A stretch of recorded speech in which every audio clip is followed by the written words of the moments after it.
तू ही रे माझा मितवा मालिकेचा आजचा भाग खूपच जास्त इंटरेस्टिंग आहे, त्यामुळे व्हिडिओ शेवटपर्यंत नक्कीच बघा. चला तर मग आजच्या भागाला आपण सुरुवात करूया. सगळ्यात आधी आपण पाहतो की इकडे आता ईश्वरीच्या मोबाईलवर रमाकांतचाच म्हणजे बाबांचा मेसेज आलेला असतो आणि मी वारीला चाललो आहे पंढरपूरला, असं देखील त्यांनी आता मेसेजमध्ये सांगितलेलं असतं. मग आता इकडे जो अर्णव आहे तो चकित होतो की ते असं कसं करू शकतात. म्हणजेच ते आता वारीला तर गेले आहेत, पण जाताना निदान आपल्याला सांगायला तरी हवं ना. तेव्हाच मग आता अंजली म्हणत असते की सांगितलं ना रे बाबांनी आपल्याला, आता अजून काय. मग तसं नाही ग, त्यांनी जाताना आपल्याला आधीच सांगायला हवं होतं, आता सांगता येते. मग तेव्हाच अंजली आणि ईश्वरी समजावतात अर्णवला आणि म्हणत असतात की आपण कोणत्या टेन्शनमध्ये होतो, जाताना आपल्याला घाई होती, आपल्याला लवकरात लवकर तिथपर्यंत पोचायचं होतं. त्या सगळ्या गडबडीत ते विसरून गेलेले असतील की त्यांनी आपल्याला सांगायला हवं ते. पण बघितलंच ना, न विसरता त्यांनी आपल्याला मेसेज तरी करून सांगितलं आहे ना की ते वारीला गेले आहेत. हो हो, वारीलाच गेले असतील. तर मामा बोलतात, कारण त्यांचा ना खूप मोठा असा ग्रुप आहे आणि ते एकत्र ग्रुप मिळून आहेत ना, ती लोक मस्त एन्जॉय करत असतील, त्याचसाठी ती लोक एकत्र गेली असणार आहेत असं देखील आता म्हटलं जात असतं. आणि मग जेव्हा या सगळ्या काही गोष्टी बोलल्या जातात ना, तेव्हा खरंच ना आजीही म्हणत असतात की हो हो, त्यांचे बरेच लोक आहेत. त्यांचं कसं असतं की जर कुठे जायचं असेल ना, तर काय घ्यायची बॅग आणि निघायचं, जास्त विचार करत बसायचा नाही, तसं काहीसं असतं त्या लोकांचं. आणि असंच यांचंसुद्धा आहे, म्हणूनच तर ते सुद्धा तसेच घराबाहेर पडले ना. पण उलट बरं झालं ते आता यात्रेला गेलेत ना, तर सगळं काही चांगलं होईल. मग दुसरीकडे मात्र आता कौतुकवर कौतुक तर ईश्वरीचं होत असतं, कारण ईश्वरीने जी काही छक्केबाजी केलेली असते त्यावर ना, ईश्वरी म्हणत असते की आधी तर ना इतके प्रॉब्लेम्स येत होते ना की काय सांगू. प्रॉब्लेम्सचं काही ठाव ठिकाणा नव्हता, काही प्रॉब्लेम्स थांबायचं नाव घेत नव्हते, एवढे प्रॉब्लेम्स एकावर एक येत होते. त्यामुळेच ना खूपच जास्त टेन्शन आलं होतं. म्हणजेच आधी वाटेत येणारे ते प्रॉब्लेम्स, त्यानंतर तिकडे, मग तेव्हाच ना इकडे असणारी ईश्वरी जी आहे ती म्हणत असते की जेव्हा आम्ही तिथे येऊन पोचलो तेव्हासुद्धा किती प्रॉब्लेम्स झाले, काय काय म्हणून घडलं, बापरे, विचारच करू शकत नाही, एवढं बेकार काय काय घडत होतं. मग तेव्हाच ना अर्णवने पण आता न हारता आयोजकाला टक्कर दिली आणि म्हणूनच तर आपल्याला ते पासेसही मिळाले. जर ते पासेसही मिळाले नसते तर प्रॉब्लेम झाला असता. तर पासेस मिळाल्यानंतर तुझी दृष्टी गेली होती, पण तरीसुद्धा ना एवढ्या अडचणी आल्या, पण तू ना हार मानली नाही असंही आता म्हटलं जातं. तेव्हाच इकडे जेव्हा एवढं सगळं कौतुक होत असतं ना ईश्वरीचं, तेव्हा ईश्वरीला एकदम भरून आलेलं असतं. तेच नम्रताला मात्र राग येत असतो. म्हणजे नम्रताला असं वाटत होतं की ह्या सगळ्यामध्ये आपलं देखील कौतुक व्हायला हवं. पण खरंच ना ईश्वरीचं कौतुक करण्यासारखीच ती गोष्ट घडली होती, कारण ईश्वरीला दिसत नसलं तरीसुद्धा ईश्वरीना बेधडकपणे सगळं काही करून ना तिने करून दाखवलं. तेच मामा आता जोरजोरात चेअरअप करत असतो, पण त्यामध्ये नम्रता आणि आकाशचं सुद्धा नाव ना मामाने घेतलेलं असतं, कारण मामाला असं वाटतं की वेगळं काही वाटायला नको ना. तेच आता जोरजोरात चेअरअप होतं. आणि मग काय, उद्याची सुद्धा आपल्याला तयारी करायला हवी, कारण उद्यासुद्धा फॅशनचा राऊंड आहे आणि त्यातसुद्धा आपल्याला बाजी मारायची आहे. तर दुसरीकडे आजी म्हणत असतात की हे सगळं होताना ना त्या सौदामिनीचं तोंड पाहायला हवं होतं. ती सौदामिनी कशी होती ते, बापरे, आम्ही तर बघतच होतो. तेच दुसरीकडे आता अर्णव ईश्वरीला रूममध्ये घेऊन जातो आणि ईश्वरीच्या डोळ्यांमध्ये आता त्याला ड्रॉप्स घालायचा असतात, म्हणूनच मग आता तो तिला रूममध्ये घेऊन गेलेला असतो. तेव्हाच तो आता म्हणत असतो की चल आता ना मी एक काम करतो, पटकन तुला ड्रॉप घालून देतो. ईश्वरी म्हणत असते की नको नको ड्रॉप घालू मला. मग आता अर्णव म्हणत असतो की आता काय झालं आहे, थोडासा ड्रॉप घालून घे ना, म्हणजे कसं तुला बरं वाटेल, कारण अजूनही तुझे डोळे पूर्णपणे बरे झालेले नाही आहेत. पण आता ईश्वरी म्हणत असते की आपल्याबरोबर केवढे प्रॉब्लेम्स झाले बघितलंत ना तुम्ही, एकामागोमाग एक प्रॉब्लेम येतच होते. मला तर काहीच कळत नव्हतं की हे सगळं कसं झालं. तेच ईश्वरी आता अर्णवला ड्रॉप घालताना थांबवत असते. अर्णव म्हणत असतो की अगं तुला दिसत नाही आहे, तर ड्रॉप घातल्यावर थोड्याफार गोष्टी व्यवस्थित होतील, जी काही घाण आहे ती निघून जाईल. म्हणजे आता जरी तुला दिसत असलं तरीसुद्धा डोळ्यांची काळजी तरी घ्यायलाच हवी ना. तेव्हाच ईश्वरी आता अर्णवला त्या गोष्टींबद्दल आता विचारू लागते. तेच अर्णव आता ईश्वरीला म्हणत असतो की मी तुझं आता काही ऐकणार नाही आहे. तो तिला बोलण्यात गुंगवून ठेवतो. तेच आता बोलण्यात गुंगवत असतानाच ना अर्णव ईश्वरीला आता असं काहीसं म्हणतो ज्यामुळे ईश्वरीला आता गप्पच राहावं लागतं. ईश्वरी आता डोळे बंद करते आणि ईश्वरी डोळे बंद करून अर्णवकडे एकटक बघत असते. अर्णवकडे जेव्हा ती एकटक बघते ना तेव्हा मात्र आता तिला आता समजतच नसतं की काय करावं आणि काय नाही ते. तेच आता अर्णव जो आहे तो तिला हळूच का होईना ड्रॉप घालत असतो. मग आता या दोघांमध्येही ना खूप सुंदर असं एक गाणं चालू असतं बॅकग्राऊंडला, जरा खुलूनी. मग आता त्या गाण्यामध्ये दोघंही जण इतके अखंड बुडालेले असतात ना की काही बघायलाच नको. ईश्वरी आता ज्या ड्रॉपला नाही बोलत होती तोच ड्रॉप आहे ना आता ईश्वरीला घालून घेण्यावाचून दुसरा पर्यायच नसतो. तेच आता अर्णवने ईश्वरीच्या खांद्याला सुद्धा हात लावलेला असतो. म्हणजेच आता तो ईश्वरीला सांगत असतो की तुला माझं ऐकावंच लागेल. आणि मग काय, ईश्वरी शांत बसते आणि तिला आता अर्णवचं काही झालं तरी ऐकून घ्यावंच लागतं. मग आता अर्णव तिथेच बसलेला असतो. ईश्वरीच्या तोंडात ना एकही शब्द बाहेर पडायचा बंद होतो. ईश्वरी एकटक अर्णवकडे बघत असते कारण ती अर्णवमध्ये हरवून गेलेली असते. अर्णवसुद्धा आता तिच्याकडे बघतच राहतो आणि जेव्हा तो तिच्या हळूच डोळ्यात ड्रॉप घालतो ना तेव्हा ईश्वरीसुद्धा थोडी का होईना रोमॅन्टिक झालेली असते. तिची आता त्याच्यावर ना काही नजर हटत नसते. इथे आता अर्णव तिच्या डोळ्यात जेव्हा ड्रॉप घालतो तेव्हा आता ईश्वरीला तो डोळे बंदसुद्धा करायला सांगतो. जसं आता तो डोळे बंद करायला सांगतो ना तसं आता हळूच ना ती डोळेसुद्धा बंद करते. तेच आता ईश्वरीला या सगळ्या काही गोष्टी ना अगदीच ना हव्याशा वाटत होत्या. म्हणजेच आज जी त्या शर्यतीमध्ये एवढी खंबीरपणे उभी राहिली होती ती अर्णवच्या साथीमुळेच. याहीसुद्धा गोष्टी तिच्या चांगल्याच लक्षात होत्या आणि त्यामुळेच ना तिला आता वेगळ्याच पद्धतीने असं भरून आलेलं असतं. अर्णव जेव्हा तिच्या डोळ्यामध्ये ड्रॉप टाकतो तेव्हा अलगदपणे तिचे केस जे आहेत ते मागे घेतो. अलगदपणे जेव्हा तो तिचे केस मागे घेतो ना तेव्हा मात्र आता ईश्वरी जी आहे ती एकटक अर्णवकडे बघत राहते. कारण आहे ना तिला आता हा सहवास हवासा वाटत असतो आणि आता खरंच ना तिचं मन आहे ना एकदम मोहरून आलेलं असतं आणि त्यामुळेच ना तिला आता असं वाटत असतं की हा क्षण संपूच नये. आणि तेव्हाच अर्णवलाही या सगळ्या गोष्टी आवडत असतात आणि तो सुद्धा ईश्वरीच्या खूप जास्त जवळ येतो. आता ईश्वरीच्या त्याने दोन्ही डोळ्यांमध्ये ड्रॉप घातलेला असतो आणि मग काय, ईश्वरीला डोळे हे मिठावेच लागणार असतात कारण ड्रॉप घातल्यामुळे डोळ्यांची थोडीशी हालचाल जी आहे, उघडझाप जे आहे ते व्हायला हवं आणि यासाठी हे सगळं काही अर्णवचं सुरू असतं. अर्णवने तर या सगळ्या काही गोष्टी केलेल्या होत्या. तेव्हाच ना ईश्वरी आता डोळे बंद करून नुसती शांत बसत नाही. ईश्वरीला काही ना काही करायची सवयच आहे. म्हणजे ईश्वरीचं तोंड जे आहे ते कंटिन्यू चालूच असतं, तिला काही आराम म्हणून नसतो. तेच आता ईश्वरी अर्णवशी बोलत असते. अर्णवला म्हणत असते की अर्णव सर, खरं तर ना या स्पर्धेमध्ये ना मी तर हारच मानली होती, पण तुम्ही माझ्या पाठीशी खंबीरपणे उभे होतात ना त्यामुळे हे सगळं झालं.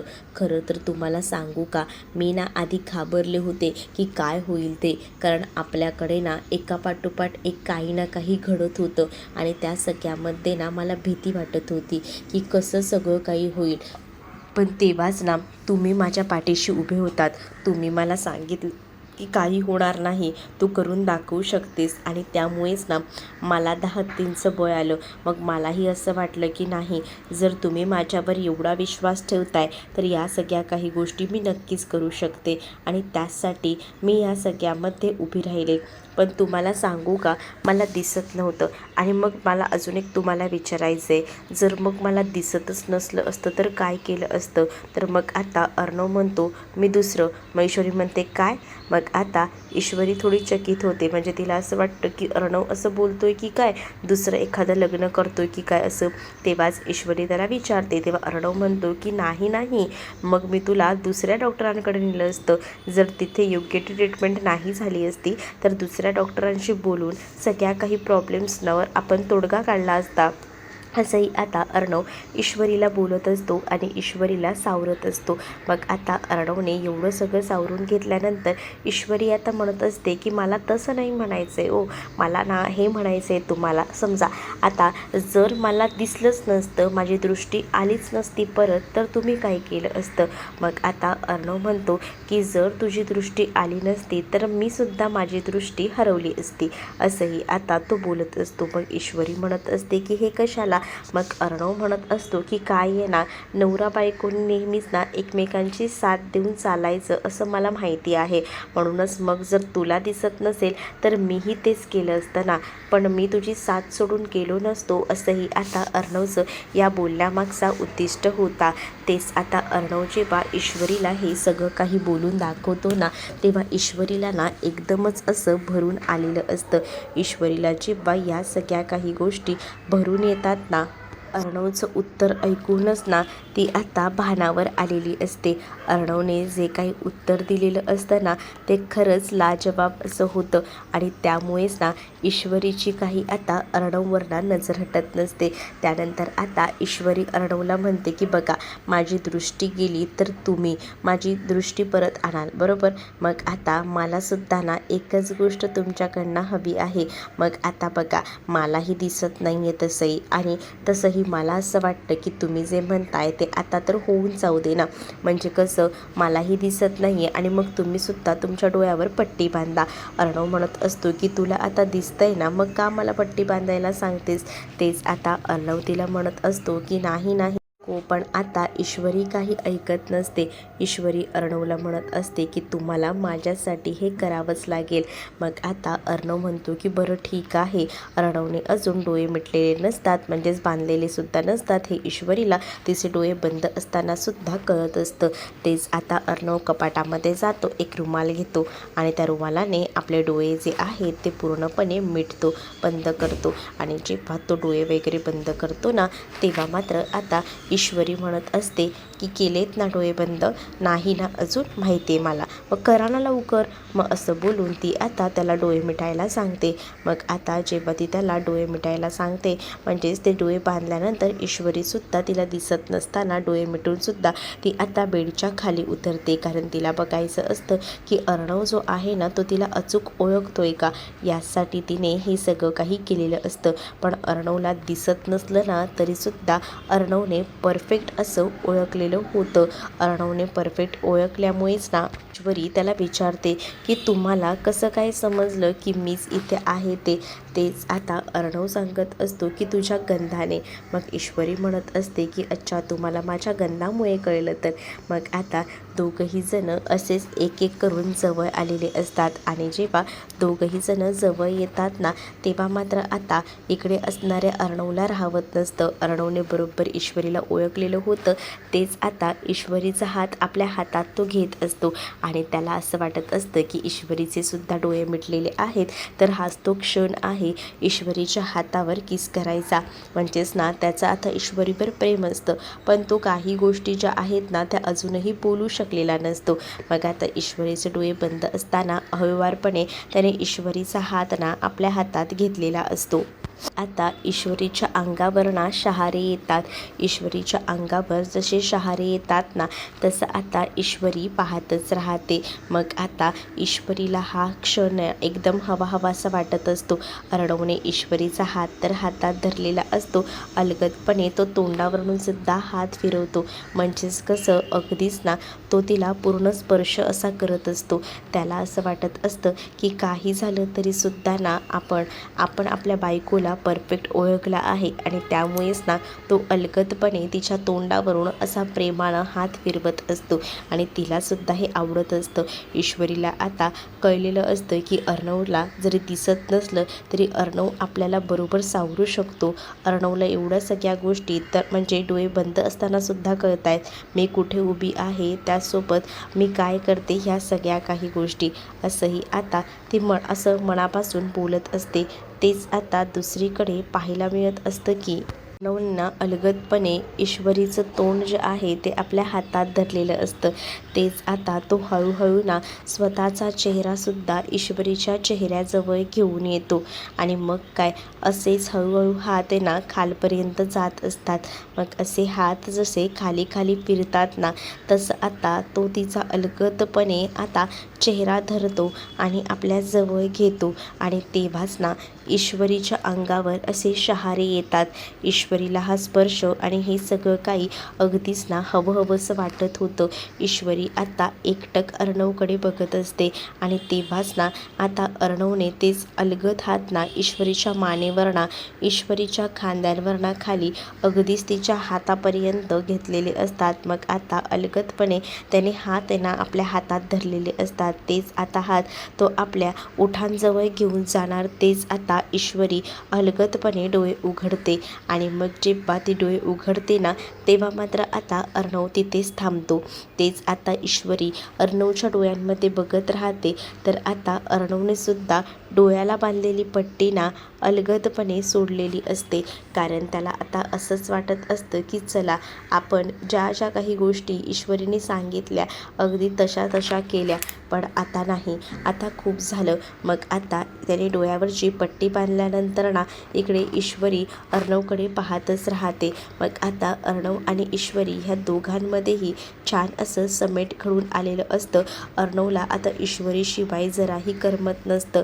हळूहळू ना तो ईश्वरीच्या खूपच जवळ येतो, पण तोपर्यंत ईश्वरीने डोळे उघडल्यामुळेच ना आता या रोमॅन्सचा दी एंड होतो. पण त्यांची नजर ना एकमेकांवर ना हटत नसते, कारण ईश्वरीचे जे डोळे असतात ते खूपच बोलके असतात आणि ते अलगदपणे उघडत अर्णवच्या नजरेमध्ये हरवून जातात. तेच आता अर्णवची ईश्वरीच्या याच्यात ना काही नजर हलत नसते. मग आता ईश्वरीसुद्धा अर्णवला म्हणते की कसं वाटलं मग अर्णव सर?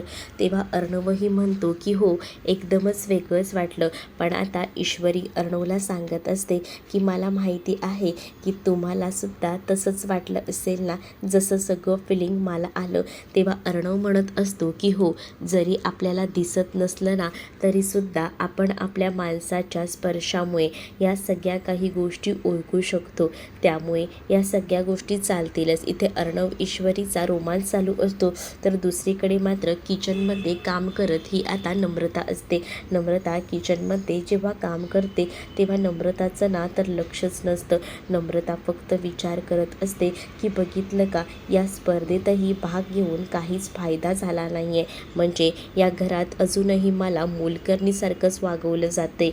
त्या अर्णव आणि ईश्वरीचं भलतंच काहीतरी सुरू आहे आणि इथे मला किचनमध्ये कामाला लावलेलं आहे या लोकांनी, असाही विचार ना आता ती करत असते. आणि जेव्हा या सगळ्या गोष्टींचा ती विचार करत असते तेवढ्यातच ना वल्लरीने आता कॉल केलेला असतो.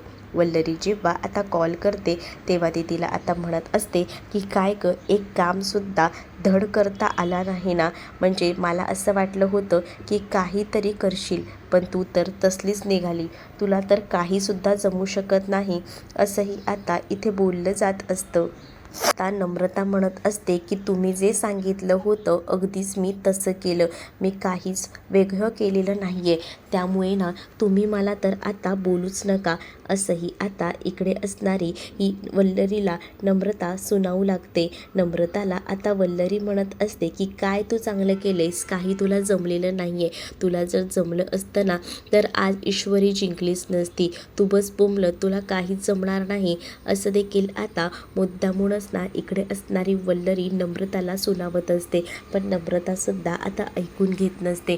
नम्रता म्हणत असते की तुम्ही जसं सांगितलं होतं ना तसंच मी सगळं काही केलं, पण जर ईश्वरीने या सगळ्यात हार मानलीच नाही तर त्यामध्ये माझी काही चूक आहे. इशूने त्या स्पर्धेमध्ये भाग घेऊन करून दाखवलं, असंही आता इकडे रागारागात नम्रता बोलत असते. पण तेव्हाच ना मी तुझ्यासाठी कशाकशाची म्हणून अरेंजमेंट केली होती, पण काय झालं, काहीच करू शकली नाहीस तू. आता तर तुझ्याकडून काही अपेक्षासुद्धा नाही आहेत, आता मलाच काहीतरी करावं लागेल, असंही आता वल्लरी नम्रताला बोलत असते. आणि वल्लरी जेव्हा हे सगळं काही नम्रताला बोलते ना तेव्हा रागारागात ती फोन ठेवून देते.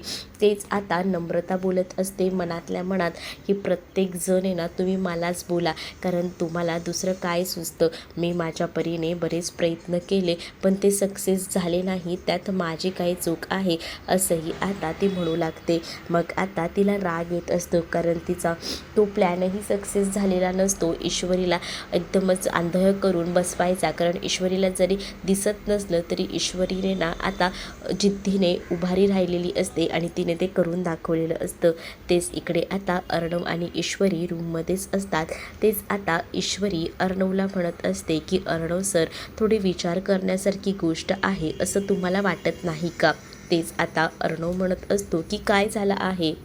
आता ईश्वरी अर्णवला म्हणत असते की अर्णव सर बघा, तेव्हा आता ह्या दोघांचीही तू मेमे होत असतात. ईश्वरीला काही औषधं वगैरे नको असतात, त्यामुळे ईश्वरी अर्णवला नाही असं म्हणते, मला नको आहे औषध. पण अर्णव तिचं ऐकत नाही. अर्णव म्हणतो की तुला औषध घ्यावंच लागणार आहे, त्याशिवाय तुला बरं कसं वाटेल, असं बोलून तो आता तिला जबरदस्ती औषधं भरवतोस. मग आता ईश्वरीसुद्धा अर्णवने सांगितले म्हणून औषध खाते. तेव्हाच ना ईश्वरीच्या मनामध्ये जो प्रश्न असतो त्या प्रश्नांची उत्तरं आता ईश्वरीला शोधायची असतात. म्हणजेच मग आता सुरुवातीपासून ईश्वरी जे आहे ती बोलायला सुरुवात करते. मग आता ईश्वरी जी आहे ती अर्णवला म्हणत असते की बघा ना अर्णव सर, आता एक विचार करा, आपण जाताना ती काय प्रॉब्लेम्स आली, पण त्या प्रॉब्लेम्सवर आपण सोल्युशन काढलं आणि आपण पुढे स्पर्धेतसुद्धा पार्टिसिपेट झालो. नंतर आता बघा त्या पासेसमध्ये गोंधळ उडाला, पण आपण पासेसही मिळवले. मग आपण त्या स्पर्धेत गेलो. पण मला एक गोष्ट कळली नाही, तोपर्यंत सगळं काही नीट होतं, पण अचानकपणे मला कसं काय दिसेनासं झालं ना, ही गोष्टच मला कळली नाही. म्हणजे बघा ना, आपण तिथे बोलत बसलो होतो, तुम्ही, मी, आकाश भाऊजी, तोपर्यंत मी ठीक होती. तेव्हा बघा अचानकपणे मला चक्कर आली. अचानकपणे मला चक्कर आल्यामुळे ना तेव्हा मला समजलंच नाही की काय झालं. तेव्हा मला नमुताईने ना रूममध्ये नेलं. नमुताई मला त्या रूममध्ये रेस्ट रूममध्ये घेऊन गेली. तेव्हा ना त्या रूममध्ये मला सफोकेटेड होत होतं. मी तसं नमुताईला बोललीसुद्धा. मग तेव्हाच ना नमुताईने ना तिथे असणारा एक फॅन होता, जो पोर्टेबल होता, तो फॅन लावला होता. आणि तो फॅन लावल्यानंतर ना त्यानंतरच माझी दृष्टी गेली, म्हणजेच त्या फॅनमध्येच काहीतरी होतं. अर्णव म्हणतो म्हणजे मला कळलं नाही नेमकं तुला म्हणायचं काय आहे. तेव्हाच अर्णवला ईश्वरी म्हणत असते की अर्णव सर, म्हणजे जेव्हा तो फॅन ऑन केला होता ना नमुताईने, तेव्हा ना त्याच्यामध्ये काहीतरी पाण्यासारखं होतं, म्हणजेच ना नक्कीच त्याच्यामध्ये दृष्टी घालवणारा ड्रॉप होता असं मला तरी वाटतं. कारण आहे ना जेव्हा तो फॅन चालत होता ना त्याच्यातून ना स्प्रे म्हणजे पाण्याचा स्प्रे बाहेर येत होता. मग तेव्हाच मला कुठेतरी डाऊट येत होता. तेव्हाच मी विचारत होती नमुताईला, पण नमुताई म्हणाली की इट्स नॉर्मल आहे, काहीसुद्धा नाही. मग मला असं वाटलं की तो फॅनही तसाच आहे ना, कारण त्याच्यामध्ये बर्फ वगैरे घालतात आणि मग त्याची हवा थंड लागते. मग मला वाटलं तसंच काहीचं असेल, पण त्यामध्ये ना कोणीतरी ना मुद्दामून ना मिक्स करून ठेवलेलं होतं ते औषध, आणि त्या स्प्रेनेच माझ्या डोळ्यांवर हे सगळे परिणाम झाले, असंही आता ईश्वरी जे आहे ती बोलून दाखवते. ईश्वरीने आता हुबेहूब सगळ्या काही गोष्टी ना एकदम परफेक्ट ओळखलेल्या होत्या की त्या पॅनमुळेच हे सगळं झालेलं होतं ते, आणि त्यामुळेच ना ती आता अर्णवला सुरुवातीपासून जे काही घडलं आहे ना ते एकदम हुबेहूब सांगत असते. आणि अर्णवसुद्धा आता या सगळ्याचा विचार करतो. म्हणजे त्या फॅनमध्ये असलेल्या त्या स्प्रेमुळे हे सगळं झाले, तर या सगळ्या गोष्टी अशा घडल्यात असं तो म्हणत असतो. मग आता या सगळ्याची पडताळणी तर करायला हवी. मग त्याला तर माहिती असतं की हे सगळं सौदामिनीच करू शकते. तेच आता अर्णव ईश्वरीला उद्याच्या स्पर्धेची सुद्धा तयारी करायची असते, कारण उद्या असतो राऊंड फॅशनचा आणि फॅशनच्या राऊंडमध्ये आता अर्णवलाच कमाल करायची असते. साथ तर असते ईश्वरीची, पण काल जसा फूड राऊंड होता तसा आता फॅशन राऊंडमध्ये अर्णवलाच पुढे काहीतरी करून दाखवायचं असतं. त्यासाठी आता अर्णव जिद्दीने या सगळ्यासाठी तयार होणार असतो. तेच दुसरीकडे आता ईश्वरी अर्णवला म्हणत असते की मला माहिती आहे की तुम्ही हे करून दाखवणारच आहात. तेच आता सगळेजणं बाहेर एकत्र बसलेली असतात, मामा, ईश्वरी, आकाश आणि अर्णव. मग तेव्हाच ना अर्णव म्हणत असतो की मला असं वाटतं की उद्याच्या स्पर्धेसाठी मला माझ्या आईची मशीन लागेल. म्हणजे आईची मशीन असेल तर आईसोबत असल्याचं फील येईल आणि त्यामुळे जर आईचं मशीनवर काम करण्यात आलं तर बरं होईल. उद्याच आहे ना आपण ते आईचं मशीन चेक करून घेऊया असंही आता ठरलेलं असतं. मग ईश्वरी, मामा, त्यासोबत आकाश हे सगळेजण आता अर्णवच्या पाठीशी खंबीरपणे उभे असतात आणि मग ते आता अर्णवलाही म्हणत असतात की तू काळजी करू नकोस. तेच दुसरीकडे आता जी अर्णवची आवडीची जी मशीन असते, जी कंपनीमध्ये ठेवलेली असते, तेच कंपनीमधनं मशीन उद्ध्वस्त करायची किंवा गायब करायची हे प्लॅनिंग ठरलेलं असतं. आणि जेव्हा हे सगळं प्लॅनिंग ठरतं तेव्हा मात्र आता इकडे त्यांनी गायबसुद्धा केलेली असते ईश्वरी आणि जाऊन पोचतात. ईश्वरी जेव्हा जाऊन तिथे पोचते ना तेव्हा मात्र आता ती चांगलंच उत्तर देत असते. ईश्वरी जेव्हा हे सगळं काही उत्तर देते तेव्हा ईश्वरीला आता जातं की काय ग, कालपर्यंत तर तुला दिसत नव्हतं आणि मग काय आता तर चक्क तुला सगळं दिसायला लागलेलं आहे. मग आता अजून किती तीर मारणार आहे? अजूनसुद्धा काही गोष्टी समजतच नाही आहेत मला. एवढं सगळं होऊनसुद्धा, दृष्टी गेलेली असूनसुद्धा माज काही कमी झालेला नाही. त्यावर ईश्वरीही म्हणत असते की नाही नाही, माज कसा काही कमी होईल, मी तर आता करून दाखवेलच ना, असंही आता तिने म्हटलेलं असतं. तेच आता ईश्वरीने असं चोखपणे उत्तर दिल्यामुळे ना सौदामिनी तिच्याकडे पाहून हसते. अर्णव ईश्वरी जाऊन बघतात तर काय, आता तिथे ना काहीच नसतं. अर्णव ईश्वरीने आता बघितलेलं असतं की त्यांना ज्या गोष्टी हव्या आहेत ती मशीनच तिथून गायब असते आणि तिथून आता जशी ईश्वरी थोडे टेन्शनमध्ये असतात. मग आता ईश्वरी या सगळ्यावर काय मार्ग काढेल हे येणाऱ्या भागामध्येच आपल्याला पाहायला मिळेल. तुम्ही जर आपल्या चॅनलवर नवीन असाल तर चॅनलला सबस्क्राईब नक्कीच करा. चला तर मग भेटूया पुढच्या भागामध्ये. तोपर्यंत टाटा बाय.